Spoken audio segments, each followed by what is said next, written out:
Hi everyone, good morning. ನಾನು ನಿಮ್ಮ ಮಲೆನಾಡಿನ ಮನೆ ಮಗಳು ಸುಚಿತಾ ನಗ್ನಗ್ತಾ. Welcome back to my channel. Friends, ಇವತ್ತು ಮಾಡ್ತಾರೆ ಅಂತ ರೆಸಿಪಿನ ನೀವೇನಾದರೂ ತಿಂತಾ ಇದ್ದರೆ ಕರ್ಗೋಗ್ಬಿಡ್ತೀರಾ. ಸೂಪರ್ ಮತ್ತು ಡೆಲಿಷಿಯಸ್ ಆದಂತಹ ರೆಸಿಪಿ. ಪ್ರೋಟೀನ್ಗಳ ಆಗರ ಆಗಿರುವಂತಹ ಮೊಟ್ಟೆಯಿಂದ ಈಸಿಯಾಗಿ ಸಿಂಪಲಾಗಿ ಡೆಲಿಷಿಯಸ್ ಆಗಿರುವಂತಹ ಒಂದು ವಂಡರ್ಫುಲ್ ರೆಸಿಪಿ. ಈ ಎಗ್ ರೆಸಿಪಿನ ನಾನು ತೋರಿಸ್ತಾ ಇರೋದನ್ನ ಒಂದು ಸಾರಿ ನೀವು ಟ್ರೈ ಮಾಡಿದ್ರೆ ಖಂಡಿತ ಹೇಳ್ತಾ ಇದ್ದೀನಿ, ವೀಕ್ಲಿ 2 ಸಾರಿ ನಿಮ್ಮ ಮಕ್ಕಳು ಮಾಡಿಕೊಡಿ ಅಂತ ನಿಮ್ಗೆ ಹಠ ಮಾಡ್ತಾರೆ.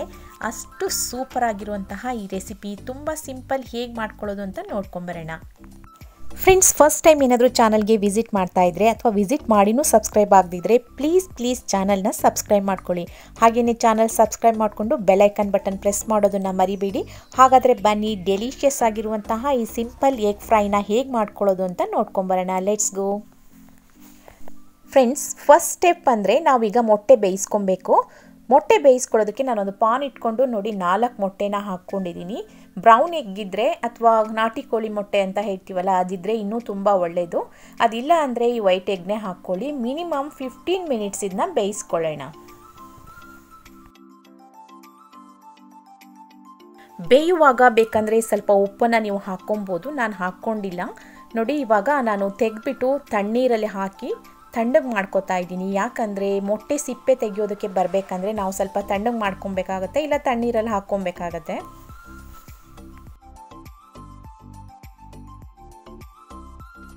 ಮೊಟ್ಟೆ ನೋಡಿ ತಣ್ಣಗಾಗಿದೆ. ಸಿಪ್ಪೆ ತೆಗೆಯೋದಕ್ಕೆ ಈಸಿಯಾಗಿ ಬರುತ್ತೆ. ನಾವು ಎಲ್ಲ ಸಿಪ್ಪೆ ತೆಗೆದು ಇಟ್ಕೊಳ್ಳೋಣ.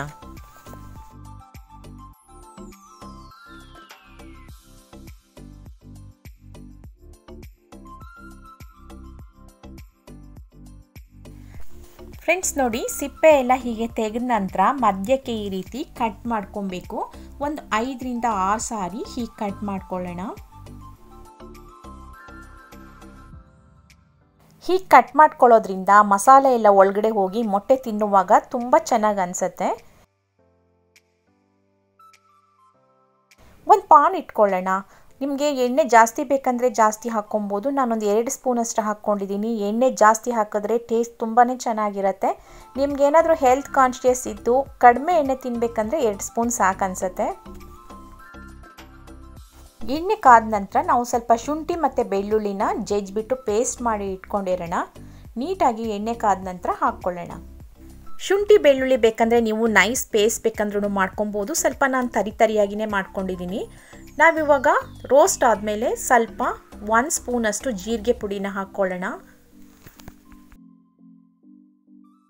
ಧನಿಯಾ ಪೌಡರ್ 1 ಸ್ಪೂನ್, ಒಂದು ಅರ್ಧ ಸ್ಪೂನಷ್ಟು ಪೆಪ್ಪರ್, ರೆಡ್ ಚಿಲ್ಲಿ ಪೌಡರ್ ಒಂದು 2 ಸ್ಪೂನಷ್ಟು ಹಾಕ್ಕೊಳ್ಳೋಣ. ನಿಮಗೆ ತುಂಬ ಸ್ಪೈಸಿ ಬೇಕಂದರೆ ನೀವು ಎಷ್ಟು ಬೇಕಂದ್ರೂ ಆ್ಯಡ್ ಮಾಡ್ಕೊಬೋದು.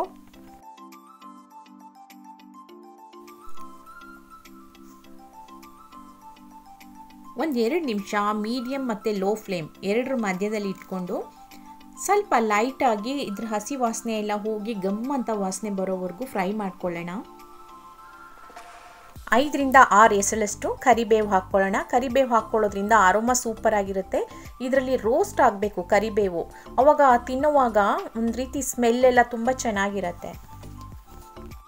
ಕೊನೆಗೆ ನಾವು ಒಂದು 1/4 ಸ್ಪೂನಷ್ಟು ಅರಿಶಿನ ಹಾಗೆ ರುಚಿಗೆ ತಕ್ಕಷ್ಟು ಉಪ್ಪು ಸೇರಿಸ್ಕೊಂಡು ತುಂಬ ಚೆನ್ನಾಗಿ ಮಿಕ್ಸ್ ಮಾಡ್ಕೊಳ್ಳೋಣ.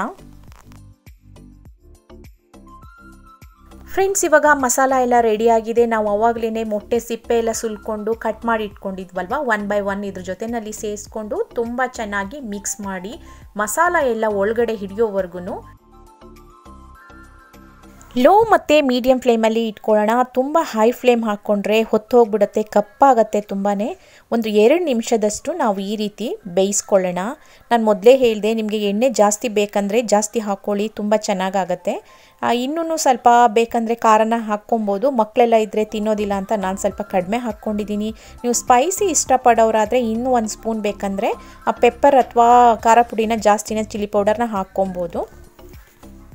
ಫ್ರೆಂಡ್ಸ್, 2 ನಿಮಿಷ ಫ್ರೈ ಆಗಿದೆ ನೋಡಿ.